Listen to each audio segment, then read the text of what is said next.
네, 시청자 여러분 안녕하십니까? 박종지입니다. 오늘 드디어 19대 국회가 개원했습니다. 진통 끝에 열린 국회인 만큼 이제 다들 모여서 열심히 일하는 모습 정말 보고 싶습니다. 또 그렇지 않나 봅니다. 기대를 해봅니다. 19대 국회의원 가운데 약 3분의 1 이상이요. 123명, 123명. 이분들이 벌써 형사 입건됐습니다. 선거사범입니다. 또 보나마나 상당수가 의원직 상실되고 재보궐선거하겠죠. 보궐선거하겠죠. 다 국민 세금들인데. 어차피 자기들의 국회가 되지도 못할 텐데 개원이나 좀 빨리 해놓지 왜 뜸을 들였는지 모르겠습니다. 네, 뜸 들여야 된다고요? 네, 밥이 맛이 있으려면 뜸을 들여야 하죠. 네, 뜸 많이 들였는데 어디 한번 맛있나 밥이 맛있나 기대를 해보겠습니다. 여의도 정가 소식부터 짚고 가겠습니다. 월요일마다 나오시는 분입니다. 뜸 들이지 않고 시원시원한 평론을 해주시는 분입니다. 정치평론가 신일 교수님 함께 자리했습니다. 안녕하십니까? 예, 안녕하세요. 네. 오늘 뜸 얘기가 딱 어울리는 것 같네, 그죠? 왜요? 뜸 들이지 않고 막. 뜸 들이지 않고, 네. 이게 좋습니다. 그렇습니다. 지난주에는 한일정보협정. 네. 사실은 그 가로가 이렇게 들어가 있어요. 군사지, 사실은. 군사가 이게 핵심인데, 그죠? 그렇죠. 가로 열고, 군사, 가로 닫고. 네. 그 다음에 정보협정. 그죠? 군사절 빼드는. 그렇습니다. 이거 가지고 지금 난리가 났었죠. 지금요, 그거는 전 크게 두 가지 문제가 있다라고 생각을 합니다. 그건 뭐냐면, 우리가, 일본하고 우리하고 그 무기 체계가 비슷하대요. 그래서 이제, 탄약 같은 거, 유사시 우리가 모자랄 때 일본 거 빌려다 쓴다. 그래서, 이 상호 군수 지원 협정을 체결을 하려고 그랬는데, 군사 정보 보호 협정부터 어떻게 체결하게 됐다. 뭐 이런 얘기인데, 둘 다 문제가 있습니다. 제가 볼 때에는 둘 다 문제가 있는 것이 지금 우리나라 같은 경우에 휴민트라고 얘기를 하죠. 그 인적 정보라든지 아니면은 감청을 통해서 신호를 신호 정보를 접한다든지 이런 거 우리나라가 명시상부한 세계 1위고 대북 정보에 있어서 미국은 이제 위성 정보가 있는데 미국하고 우리 정부 합하면 일본보다 훨씬 낫다는 거예요. 근데 왜 하려고 그랬는지 그런 부분에 대해서 이제 이견을 제시하는 사람들이 많고 또 한 가지는 미국이 하라고 해서 한 거 아니냐 이런 이야기도 있던데요. 글쎄 뭐 그거는 모르죠. 미국 입장에서는 하게 되면 여러 가지로 좋죠. 근데 우리 입장에서 볼 때는 중국을 무시할 수가 없잖아요. 그렇죠. 그렇게 되면은 남북 삼각 구도와 북방 삼각 구도가 이루어지게 되는데 그렇게 돼버리면은 상당히 이 한반도가 오히려 상당히 불안해질 가능성은 있죠. 그 정도의 판발력은 저는 현 정권이 있어야 된다고 보고요. 또 하나 그렇게 몰래 하려고 그러면 됩니까? 네? 몰래 하려고 그러면 돼요. 몰래 한 겁니까? 그래도 국무회의에서 비밀리에 붙여가지고 한다라는 사실 자체는 국민에게 알리고 싶은 생각이 없었다는 거죠. 끝까지 비밀리 하려면 들통나지 말았는데 왜 들통났죠? 근데 사실상 말이에요. 이것이 일을 그런 식으로 처리한다라는 게 현 정권이 이게 한두 번이 아니에요. 제가 볼 때는. 그러니까 일을 빨리 처리해야 된다는 효율성 때문에 그랬는지. 그러니까 제가 아까 그 얘기 꺼내는 거 아니에요. 목적이 뭔지도 모르겠고. 그리고 또 하나는 뭐냐면 전략적으로 왜 하려고 했는지 잘 이해도 안 되고. 그리고 그게 그렇게 아주 정말 이 전광석화처럼 비밀리에 해야 되는 문제인지도 잘 모르겠고 전 그렇기 때문에 기본적으로 모든 정책의 가장 중요한 건 뭐냐면 사실 국민적 동의예요. 국민적 동의 없는 정책이 효과를 발휘할 수 있다라고 생각하는 동의를 받기가 힘든 내용 같으니까 그렇게 국무회에서 빨리 처리한 거 아니겠습니까? 그게요. 만약 그게 그 정도로 중요하다면 설득할 수 있는 시간을 자신들이 만들어야죠. 확신을 가져야죠. 확신뿐만이 아니고 시간이 오래 걸리더라도 국민들한테 자신들의 진심을 보여주고 호소를 할 줄 알아야죠. 그렇지. 이건 반드시 해야 된다. 왜 해야 되는지를 호소를 지금도 왜라고 얘기 없죠. 왜가 뭔지. 그래서 저는 이게 정책적 정통성도 문제가 있고 그래서 이거는 말이에요. 그게 국무총리가 책임질 사안인지 전 잘 모르겠고 어쨌든 청와대 측의 입장 표명이 분명히 있어야 된다고 생각합니다. 대통령이 이것이 왜 이렇게 됐는지 거기에 대해서 본인이 없었는데 몰랐다 없는 사이에 해가지고 그건 말이 안 되죠. 국정 최고 책임자라는 게 무슨 자리입니까? 이건 김항식 총리라도 나와서 전후사정 이야기나 전후사정 정도 가지고 안 돼요. 누군가 나와서 사과해야 됩니다. 왜? 일본하고 외교공학이 어떻게 되는데요? 일본 또 그것도 말이 바뀌었죠. 맨 처음에 뭐라 그랬어요? 아, 이해하겠다. 우리가 좀 연계하자 그러니까. 근데 사실은 이해가 아니라 일본은 유감스럽다는 얘기를 했다는 거 아닙니까? 외교에서 유감스럽다라는 거는 정말 잘 이해가 안 된다라는 또 다른 표현일 수 있거든요. 아니, 그 정도 그렇게 얘기를 해놓고서 뭐 국격 맨날 얘기하지 않았나요? 국격을 본인들이 망치고 있어요. 예?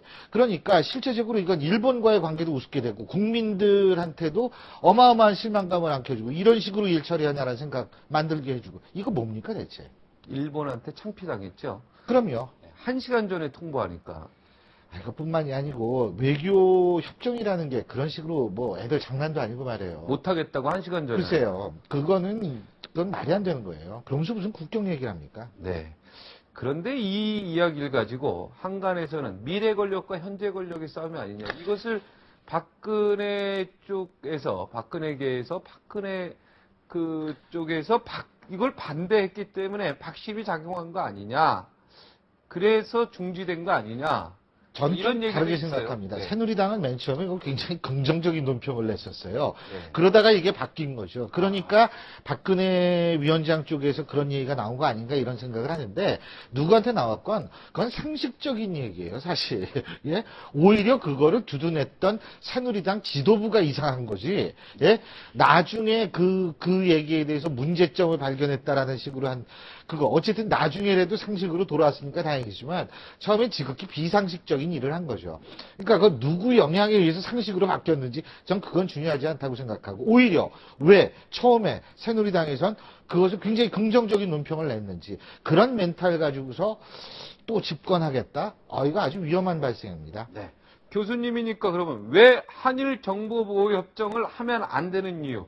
좀 정리 간단히 해주시겠어요? 저는 하면 된다 안 된다를 얘기하는 것이 아니에요. 과정의 정통성이 있어야만 결과의 정통성이 이루어질 수 있다라는 민주주의의 기본적 원칙을 얘기하는 겁니다. 과정의 정통성이 있기 위해선 내가 이걸 왜 해야 되는지를 분명히 설명을 해야 된다는 거죠. 네. 예? 그런데 그런 설명 없이 국민들은 액세서리가 아닙니다.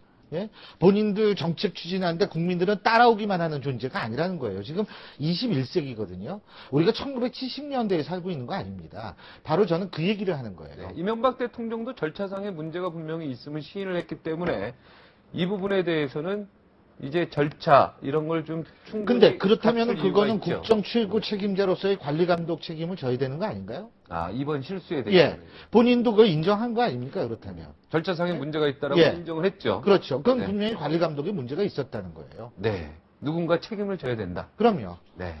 그리고 대통령도 입장 표명을 해야겠죠. 네. 아, 대통령도 입장 표명. 당연하죠. 네. 이건 외교의 문제도 되니까요. 네. 뭔가 좀 문제가 있고 잘못됐다, 그럼요. 사과했다. 이런 어떤 입장 표명이 분명히 있어야 되겠다. 이런 얘기죠. 자, 우리 재밌는 얘기 할까요? 서울대 폐지론이 나왔습니다. 예, 예. 서울대 폐지하겠다. 이용섭 지금 정책위원장입니까? 민주당의. 예, 예, 맞습니다. 예, 서울대 파견해서 이제 국립대학들 뭐 예를 들어서 뭐 전라도 공동학사 전남되면은 문제. 서울대 그렇죠. 전남지부 캠퍼스 전남 캠퍼스 예, 예, 뭐 이런 식으로 하겠다 이런 얘기인데 어떻게 가능성이 있어 보입니까?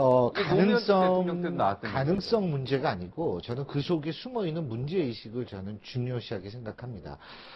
사실 우리나라에서 공부 잘하는 학생이 많습니까? 공부 못하는 학생이 많습니까? 공부 못하는 아이들 당연하죠. 그런데 걔들한테도 꿈을 줘야 되는 거예요, 사실. 근데 우리나라 고등학교, 우리나라 대학교, 우리나라 사회 시스템에서 정말 국민의 다수를 차지하는 정말 공부는 잘 못하지만 다른 거 잘하는 학생들 얼마나 많아요. 네. 걔들한테 우리가 꿈을 줄 수 있나요? 그런 게 아니거든요. 그러니까 걔들에게 꿈을 줄 수 있는 방식을 만들자라는 뜻으로 저는 해석하고 있습니다. 근데 그게 하도 안 되니까. 예? 사실 제일 좋은 게 뭔지 아세요? 그냥 대학 추첨으로 하는 거예요. 고등학교처럼. 응? 동네. 봉천동, 신림동 땅값 올라간다 지금 이거죠. 별로 안 나가는데요. 그러니까 이제 왜 요새도 고등학교 추첨할 때, 왜 그런 거 있잖아요. 이렇게 자기가 선호하는 고등학교 적어내서 쓰죠. 글씨만 30%는 이제 또 네, 저거 그렇죠. 하고, 여러 가지 방법으로 추첨을 하는 거예요. 네. 저는 그 방법 아니면은 방법이 없다. 근데 서울대 폐지론도 사실은 그런 극단적인 방법 아니면 안 된다라는 또 다른 표현이라고 생각하고요. 대한민국 기득권 너무 오랫동안 유지돼 왔습니다. 경기고등학교, 서울대학교, 사실 이 인맥에 의해서 움직여왔던 거나 진배 없다고 저는 생각을 하거든요. 그렇기 때문에 사실은 그것이 언젠가는 바뀌어야 돼요. 이대로는 저는 안 된다고 생각합니다. 성숙하고 정말 진정한 자본주의가 이대로는 될 수가 없어요. 그렇기 때문에 저는 그런 방식 얘기가 나온다고 생각하고, 그 뭐 현실 가능성은 저도 모르죠. 네, 근데 아마 안 될 겁니다. 그 경제학인가, 제가 뭐 사회학인가 이런 거 이렇게 보면은 5%, 그 조직의 5% 사람들이 나머지 95%를 사실은 매개 살린다. 뭐 이런, 그런 뭐 학자니까 그런 거 혹시 얘기 5%가 95%를 먹여 살린다. 먹여 살린다는 게 먹고 살면 다 되는 건가요, 근데? 내가 가슴에 멍들 대로 다 들고 내가 하고 싶은 거 못하고 나도 노력했는데 안 되는 세상 살면서 먹고 사니까 만족해야 되나요? 전 그건 아니라고 생각합니다. 그렇기 때문에 그런 의미에서 어떤 면에서는 저도 학부형이거든요. 학부형의 입장에서 볼 때에도 저는 이런 얘기가 왜 나오게 됐는지는 심정적으로 충분히 이해하고 동감하고 있습니다. 저 개인적으로. 물론 그러니까 반대하시는 분이 서울대 있지만. 폐지론에 찬성하십니까? 그러니까 이 구조를 바꿔야 된다라는 생각 자체에는 전 동의한다는 얘기죠. 물론 아까 현실 가능성 물어보셨는데 현실 가능성은 없을 겁니다. 아까도 얘기했지만 기득권이 바뀌질 않았어요. 예? 경기고등학교, 서울대 이 집이 별로 안 바뀌었거든요. 그러면 그쪽 마음 먹기에 따라서 사실은 주로 결정이 될 수가 있는 거고. 이 서울대 출신들이 우리나라의 지금 거의 중요 부분들을 다 장악하고 있고, 지금 뭐 국회도 그렇고 서울대 출신들이 가장 많을 텐데. 언론사도 그렇고. 예, 언론사뿐만이 아니라. 예. 그런데 이게 통과될 수 그러니까 안 된다는 얘기죠. 예, 그러니까. 이용섭 정책위장이 서울대 출신이면 이게 설득력이 조금 더 있을 수도 있는데. 아니 뭐 그럼 우린 그런 얘기 못 합니다. 아니, 그걸 할 수 있는데. 이거는 제가 볼 때 서울대 동문에서 서울대 스스로 자성의 어떤, 자성이라기보다는요, 서울대 나온 게 잘못은 아니니까. 그럼요. 지금의 여러 가지 이 구조들을 바꿀 수 있는 대안들을 서울대 동문 출신들이 내가 내면은 정말 이거는 뭐 저는 보면은 누가 내든 간에 네, 추진할 수 있는 누가 그런, 내든 간에 네, 아니 그렇고 가능성이 높다고 보는데. 딴 사람들이 반대하면 마찬가지죠. 예. 뭐 동문의 대표성이 있다 그래가지고 그 사람이 한다고 딴 사람이 다 따른 것도 아니고. 예, 하여튼 이게 지금 쉽지는 않을 것 같아요. 지금 현재 기득권을 다 거의 다 갖고 있는 분들이 서울대 출신의 사람들이 사실은 대부분이 많이 있기 때문에. 76학번 이상은 또 경기고등학교도 사실 문제긴 문제예요. 네, 경기고입니다. 예. 네. 그래서 그런 것들 바꿀 필요가 있어요. 세종시도 사실은 그런 맥락에서 바라봤던 문제거든요. 네. 자, 이 세종시가 이제 공식 출범했습니다. 어떻게 보고 계십니까? 지금 막 엉망이라고 하네요, 보니까. 취재 기자들 이야기 들으면 뭐 건물 제가 있고 아파트 말레이시아를 올 초에 갔었어요. 근데 쿠알라룸푸르에서 1시간 정도 떨어지면 역시 행정수도가 있습니다. 제가 뭐 행정수도 보러 가려고 그랬던 게 아니고 그냥 우리 애들 데리고서 쿠알라룸푸르 갔었는데 거기 가보면 밤에 그렇게 멋있어요. 근데 사람 하나도 없어요. 쿠알라룸푸르. 쿠알라룸푸르에서 1시간 정도 말레이시아 얘기하는 거예요. 말레이시아요. 1시간 정도 떨어진 행정수도 차로 건설을 했거든요. 근데 아무도 없어요. 네? 거기는 진짜 1시간 동안 왔다 갔다 하는 모양이에요. 근데 네. 멋있긴 멋있더라고요. 근데 제가 볼 땐 시간의 문제라는 생각은 듭니다. 근데 효율성의 문제는 우리가 다시 한번 생각을 해봐야 되고 그런 의미에서 저는 국회부는 청와대 분원의 주장이라는 것은 저는 그다지 동의하지는 않습니다. 그것은 2002년 대선 때의 공약마저도 재판하려고 하는 그런 노력이라고 보이기 때문에 지역균형 발전 그 부분은 굉장히 중요해요. 제가 볼 때는. 그런데 좀 다른 정책을 개발했어야 되는데 국회부는 청와대부는 옮기겠다고 얘기하면 같은 거 두 번 써먹는다는 느낌 때문에 좀 진부하죠. 네, 세종시 땅값 많이 올랐습니까? 그건 몰라요. 그건 저도 모르겠는데 네. 궁금하네요. 땅값에 관심이 이 많아요. 땅값, 궁금하죠. 왜냐면 좀 땅값의 상승 자체가 국민들에게 관심을 많이 갖지 않습니까? 근데 뭐 이 땅값은 제가 모르겠고요. 근데 이왕 옮긴 거니까 저는 좀 잘 됐으면 좋겠어요. 효율적으로. 저도 마찬가지예요. 예. 이왕 뭐 결정된 거 그럼요. 박수치고 잘 돼서 도시가 그럼요. 윤활유 있게 잘 돌아가는 거 그럼요. 최고 좋지 않습니까? 정치부 기자 200명 이상, 220명인가를 대상으로 해서 차기 대통령 절대 되지 말아야 되는 사람 1위 예상외입니다. 박근혜 의원이 1위를 냈어요. 대통령이 돼서 안 되는. 이거 국민들 여론조사하고 정반대로 갑니다. 근데 이제 뭐 기자들이 기자하셨으니까 거예요. 기자시니까 예. 잘 아시겠지만 실제 일선에서 뛰는 정치부 기자분들의 연세가 예. 좀 아주 젊으면 20대 네. 후반에서 30대. 30대, 40대 초반까지 아닙니까? 네, 40대는 거의 없다고 봐요. 거의 없다고 봐야죠. 그러면은 이 나이 또래의 일반 유권자들도 전 비슷한 인식을 갖고 있다라고 생각을 합니다. 20, 30대. 그럼요. 그리고 두 번째로는 뭐냐면 정치부 기자들 같은 경우에는 더욱더 가장 근처에서 정치적 정보를 획득하고 분석하는 직업들 아니겠어요?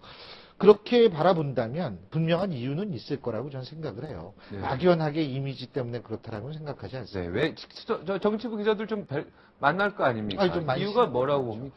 제가 생각할 때에는 일단은 어떤 권위주의적 행태, 그리고 신비주의가 지나치면 권위주의가 되는 거거든요. 네. 그러니까 이제 그런 문제, 그걸 뭐 불통의 문제다, 뭐 이렇게 얘기를 할 수도 있겠지만, 그런 거라든지. 기자들 혹은 취재에 많이 응하지 못하는 것 같아요. 그거는 근데 그리고 사실 박근혜 위원장 자체도 안철수 교수처럼 별로 말을 안 해요. 예? 사실 외바디 정치라는 얘기가 나오지 않습니까? 별로 말을 안 하니까 이게 오록을 이제 해석을 해야 되는 거 아니에요. 네. 근데 사실은 그게 저는 지금 21세기형 지도자는 아니라고 생각합니다.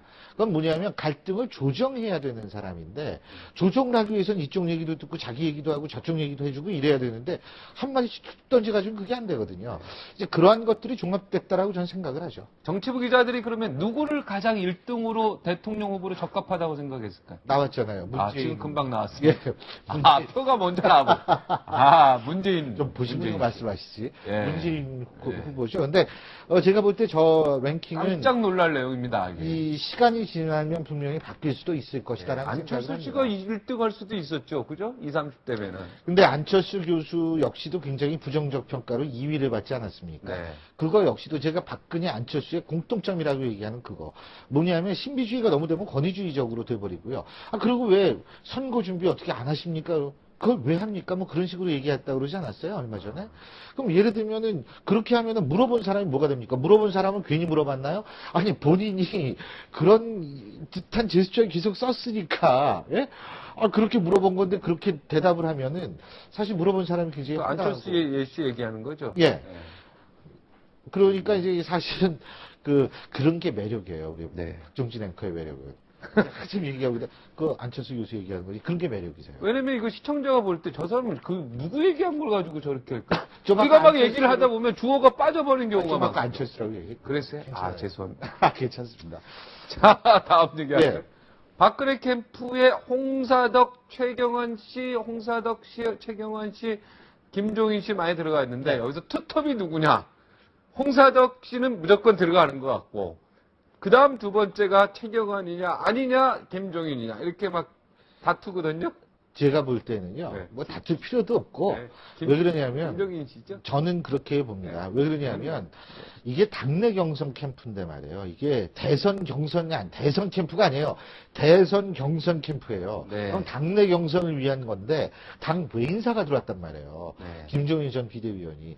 이거 자체를 본다면 전 박근혜 전 위원장이 지금 당내 경선을 어떤 시각으로 바라보는지를 알 수 있을 것 같아요. 그건 뭐냐면 본선은 그러니까 당내 경선은 뭐 이건 문제가 아니다. 이건 난 신경 쓰고 싶지 않다. 이 표현이에요, 결국은. 본선으로 곧바로 자기는 넘어간다 이 얘기거든요. 그러니까 사실 김종인 전 비대위원이 당연히 저는 실질적인 모든 것을 일을 할 수 있는 가장 중요한 의미를 갖는 사람이 되지 않을까. 그래서 아마 제가 볼 때는 재벌도 조금 긴장해야 될 겁니다. 재벌들이요? 예.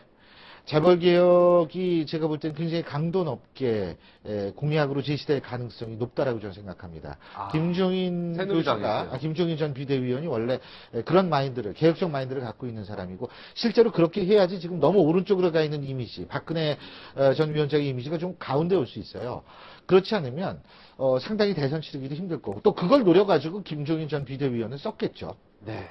다 그렇게 포석하는데 이 장기 말 둘 때도 다 계산이 있죠. 그렇죠. 뒤에 딱 숨겨놓은 말도 있고. 장기 잘 두세요?